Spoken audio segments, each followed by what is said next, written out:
temporary solution involves several steps. Firstly, install a small subpanel, for example, a 4-circuit subpanel adjacent to the mobile home's main breaker panel.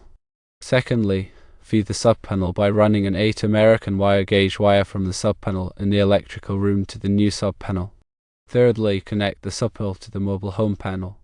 This involves connecting the subpanel's hot and neutral buses to the corresponding terminals on the mobile home's main breaker panel. Fourthly, install a 1-pole breaker. Install a single-pole 40-amp breaker in the subpanel to feed the circuit to the shed. Fifthly, run the circuit to the shed using a 10 American wire gauge 2-wire cable consisting of a hot and neutral wire from the subpanel to the shed. This solution provides a dedicated circuit for the shed, separate from the mobile home's main circuits. The 8 American wire gauge feeder wire is sized appropriately for the 40-amp breaker in the subpanel.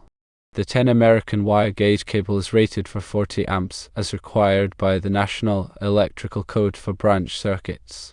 The subpanel provides additional space for future electrical needs. The installation should be inspected by a qualified electrician to ensure it meets all applicable codes and safety standards.